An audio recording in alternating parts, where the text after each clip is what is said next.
Assalamualaikum warahmatullahi wabarakatuh. Salam sejahtera untuk kita semua. Tabi pun bertemu lagi dengan Ustadz Aziz sini dari SMP Muhammadiyah Al Ghifari. Kali ini kita akan melanjutkan materi yang selanjutnya, yaitu pada kelas 9 bab 3, yaitu tentang kedaulatan. Nah, sekarang kita akan melanjutkan yang B, ya, bentuk kedaulatan negara Kesatuan Republik Indonesia. Negara Indonesia merupakan negara yang menganut teori kedaulatan rakyat. Hal tersebut ditujukan dengan adanya pemerintah yang dipilih oleh rakyat dalam sebuah pemilihan umum. Oleh karena itu, kekuasaan tertinggi di Indonesia dipegang oleh rakyat. Pemerintah sebagai wakil rakyat harus mengakui dan melindungi hak-hak rakyat, serta menjalankan pemerintahan berdasarkan aspirasi rakyat. Landasan hukum negara Indonesia menganut kedaulatan rakyat ditegaskan dalam beberapa sumber. Di sini dibagi menjadi beberapa, yaitu dibagi menjadi 5, ya. Yang pertama yaitu Pancasila. Sila keempat berbunyi, kerakyatan yang dipimpin oleh hikmah kebijaksanaan dalam permusyawaratan atau perwakilan. Negara Indonesia dengan demikian menganut kedaulatan rakyat yang pelaksananya dilakukan oleh Majelis Permusyawaratan Rakyat, Dewan Perwakilan Rakyat, Dewan Perwakilan Rakyat Daerah tingkatan provinsi, Dewan Perwakilan Rakyat Daerah tingkat kabupaten atau kota, dan DPD. Yang kedua, pembukaan Undang-Undang Dasar Negara Republik Indonesia tahun 1945, alinea 4. Dalam alinea 4 yang berbunyi, kemudian daripada itu untuk membentuk suatu pemerintah negara Indonesia yang melindungi segenap bangsa Indonesia dan seluruh tumpah darah Indonesia, memajukan kesejahteraan umum, mencerdaskan kehidupan bangsa, dan ikut melaksanakan ketertiban dunia yang berdasarkan kemerdekaan, perdamaian abadi, dan keadilan sosial. Ini menegaskan tujuan negara Indonesia serta bentuk negara Indonesia, yaitu republik yang berkedaulatan rakyat dan dasar negara Indonesia. Selanjutnya, yang ketiga adalah pada pasal 1 ayat 2 Undang-Undang Dasar Negara Republik Indonesia tahun 1945 yang berbunyi, kedaulatan berada di tangan rakyat dan dilaksanakan menurut Undang-Undang Dasar. Pasal ini menunjukkan bahwa dalam negara Indonesia, rakyatlah yang berkuasa menurut Undang-Undang Dasar. Pelaksanaan kedaulatan rakyat tidak lagi dijalankan oleh Majelis Permusyawaratan Rakyat, tapi melalui cara-cara dan berbagai lembaga yang ditentukan oleh Undang-Undang Dasar Negara Republik Indonesia tahun 1945. Yang keempat, pada pasal 1 ayat 3 Undang-Undang Dasar Negara Republik Indonesia tahun 1945. Indonesia menganut kedaulatan hukum.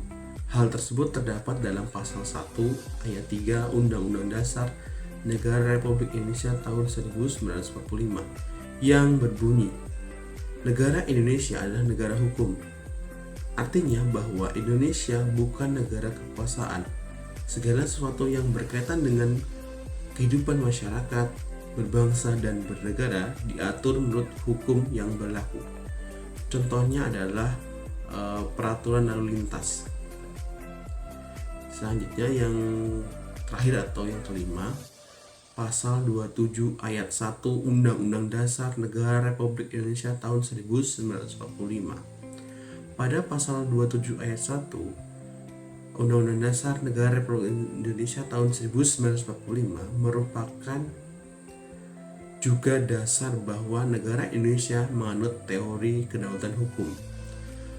Pasal 27 ayat 1 yang berbunyi, segala warga negara bersama kedudukannya di mata hukum dan pemerintahan dan wajib menjunjung hukum dan pemerintahan itu dengan tidak ada terkecuali. Artinya apa? Artinya bahwa setiap warga negara yang ada di Indonesia kedudukannya sama di dalam hukum, dan apabila melanggar hukum harus dihukum sesuai apa yang dia langgar. Nah, selanjutnya bagian C,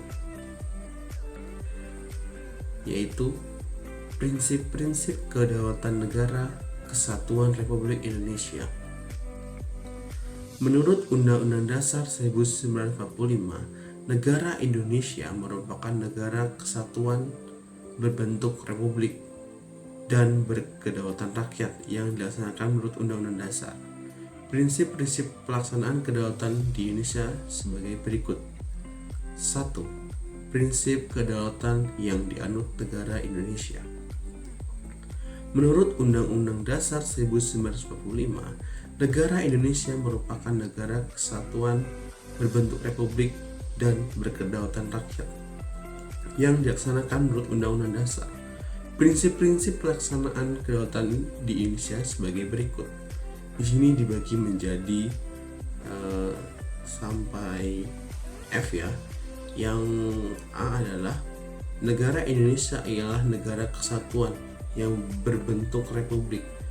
Terdapat dalam pasal 1 ayat 1 Undang-Undang Dasar Negara Republik Indonesia tahun 1945. Artinya bahwa bentuk negara Indonesia adalah negara kesatuan dan bentuk pemerintahan yang sesuai dengan Undang-Undang Dasar Republik Indonesia tahun 1945 adalah republik. Yang kedua atau yang B, kedaulatan berada di tangan rakyat dan dilaksanakan menurut Undang-Undang Dasar. Di sini tercantum dalam pasal 1 ayat 2 Undang-Undang Dasar Negara Republik Indonesia tahun 1945. Pasal ini dimaksudkan untuk mengatur paham kedaulatan rakyat yang dianut negara Indonesia. Pelaksanaan kedaulatan rakyat tidak lagi dijalankan sepenuhnya oleh MPR, tapi melalui berbagai lembaga yang telah ditentukan. Yang ketiga atau yang C, negara Indonesia adalah negara hukum, yang mana terdapat dalam pasal 1 ayat 3 Undang-Undang Dasar tahun 1945. Negara hukum adalah negara yang jadikan hukum sebagai dasar penyelenggaraan pemerintahannya. Hukum yang dijalankan bersifat adil dan baik, serta dapat membatasi tindakan dari pemegang kekuasaan dalam negara tersebut, sehingga tidak sewenang-wenang sesuai dengan Undang-Undang Dasar.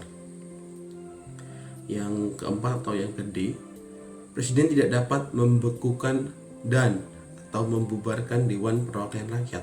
Di sini tercantum dalam pasal 7C Undang-Undang Dasar Negara Republik Indonesia tahun 1945. Ketentuan pasal ini sebagai berikut. 1. Mewujudkan keseimbangan politik, bahwa DPR tidak dapat memberhentikan Presiden dan Presiden juga tidak dapat membekukan DPR. Yang kedua, melindungi keberadaan DPR sebagai salah satu lembaga yang mencerminkan kedaulatan rakyat. Yang ketiga, pada masa yang akan datang tidak boleh terjadi peristiwa pembekuan dan atau pembubaran DPR oleh Presiden. Itu. Yang selanjutnya adalah yang E, menteri-menteri diangkat dan diberhentikan oleh Presiden, yang mana ini sesuai dengan pasal 17 ayat 2 Undang-Undang Dasar Negara Republik Indonesia. Selanjutnya yang F, Majelis Permusyawaratan Rakyat hanya dapat memberhentikan Presiden dan Wakil Presiden dalam masa jabatannya menurut Undang-Undang Dasar, yang mana sesuai dalam pasal 3 ayat 3 Undang-Undang Dasar Negara Republik Indonesia tahun 1945. Nah, selanjutnya yaitu kesimpulannya. Yang pertama atau kesimpulan pertama, negara Indonesia merupakan negara yang menganut teori kedaulatan rakyat. Hal tersebut ditujukan dengan adanya pemerintahan yang dipilih oleh rakyat dalam sebuah pemilihan umum. Yang kedua, prinsip-prinsip kedaulatan yang dianut negara Indonesia adalah A. Negara Indonesia ialah negara kesatuan untuk republik. B. Kedaulatan berada di tangan rakyat dan dilaksanakan menurut Undang-Undang Dasar. C. Negara Indonesia adalah negara hukum. D. D. Presiden tidak dapat membekukan dan atau membubarkan Dewan Perwakilan Rakyat. E. Menteri-menteri diangkat dan diberhentikan oleh Presiden. Dan yang terakhir, yang F adalah Majelis Permusyawaratan Rakyat hanya dapat memberhentikan Presiden atau Wakil Presiden hanya dalam masa jabatan menurut Undang-Undang Dasar. Jadi itu materi yang dapat Ustadz sampaikan. Semoga apa yang Ustadz berikan dan sampaikan dapat bermanfaat untuk kita semua. Ustadz akhiri pertemuan pada kali ini. Ustadz akhiri, wabillahi taufiq wa hidayah. Wassalamualaikum warahmatullahi wabarakatuh.